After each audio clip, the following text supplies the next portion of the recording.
Hello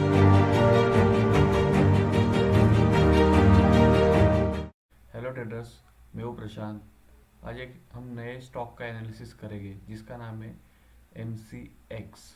swing trade के लिए एक अच्छा स्टॉक होगा। अभी रिसेंट एक्शन अगर हम लोग देखेंगे तो एक बेसिक क्लासिकल प्राइस एक्शन बना है। तो चलो देखते हैं इसका प्राइस एक्शन। तो सबसे पहले हम लोग उसका डेली एनालिसिस करेंगे, जिसकी सब एनालिसिस यहाँ पर मैंने मेंशन की हुई, ऑलरेडी सब कुछ ड्राइंग किया हुआ है, क्योंकि आपका भी टाइम वेस्ट नहीं होना चाहिए।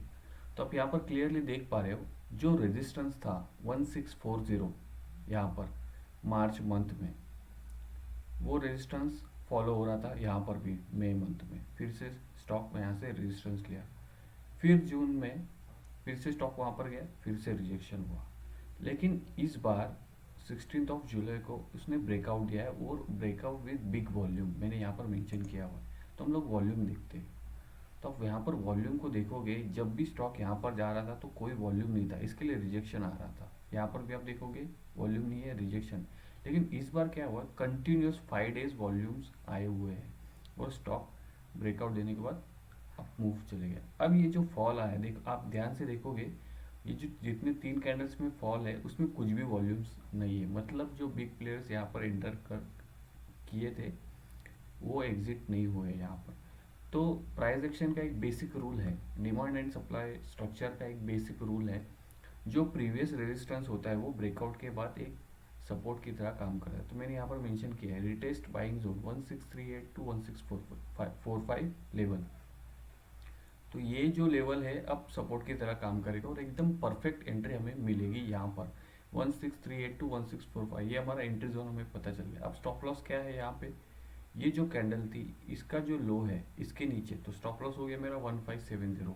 स्टॉप लॉस पता चल गया। अब रिस्क को देखना है, कितना रिस्क है इसमें। अगर मैं यहाँ पे एंट्री करता हूँ तो मुझे ये, अगर मैं यहाँ पर मेंशन करूँ तो 3 पॉइंट, मतलब ऑलमोस्ट 4% मेरा रिस्क है अगर मैं इस ट्रेड को स्विंग की तरह प्ले करता हूँ।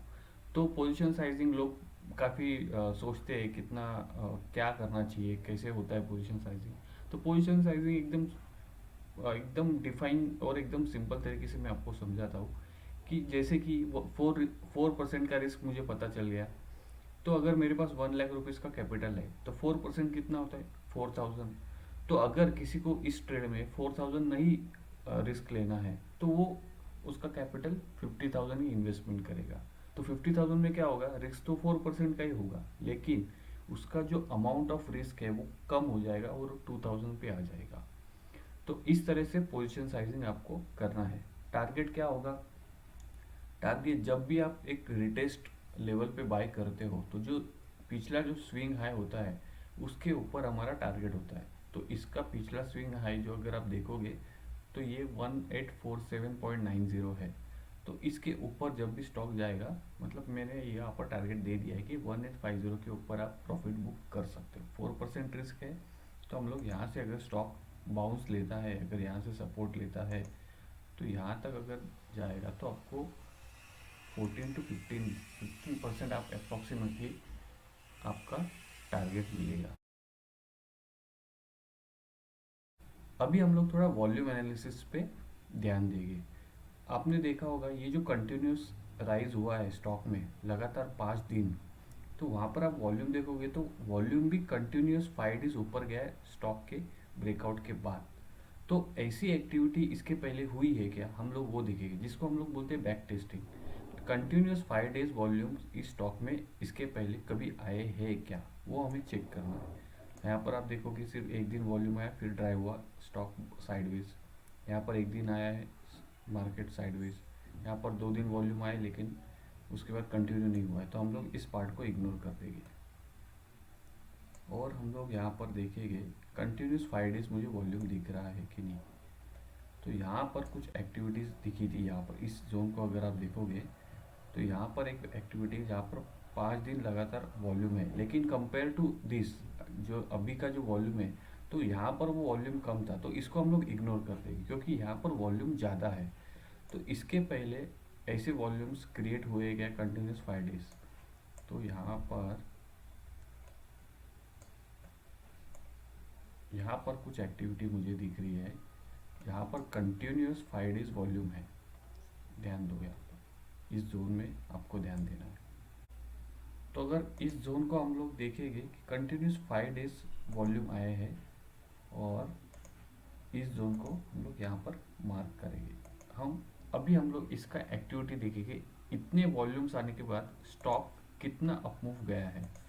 तो ये ब्रेकआउट पॉइंट से अगर मैं इस ब्रेक अपमूव का बात करूँ तो ऑलमोस्ट 45% अपमूव आ चुका था कंटिन्यूस। बिकॉज क्यों इतना बड़ा मूवमेंट आया, क्योंकि कंटिन्यू वॉल्यूम के साथ स्टॉक ऊपर गया था कंटिन्यूस 5 डेज, और ये वॉल्यूम बहुत हाई थे। और ये वॉल्यूम अगर आप देखोगे तो 2019 में ये वॉल्यूम आए थे, ये उसके बाद ऐसे वॉल्यूम जनरेट हुए ही नहीं। तो डायरेक्टली 2 साल के बाद ऐसे वॉल्यूम्स हमें दिख रहे हैं जो कंटिन्यू 5 डेज वॉल्यूम है। तो ये स्टॉक के लिए एक अच्छी बात है, हमारे एनालिसिस के लिए एक सपोर्टिव चीज़ हो जाती है वॉल्यूम एनालिसिस, जो कि हमें बता रहा है कि बड़े प्लेयर की एंट्री यहाँ पर हो चुकी है। और कुछ एनालिसिस अगर हम लोग देखेंगे तो यहाँ पर अगर ध्यान दो, ये एक रेंज में चल रहा है ये स्टॉक,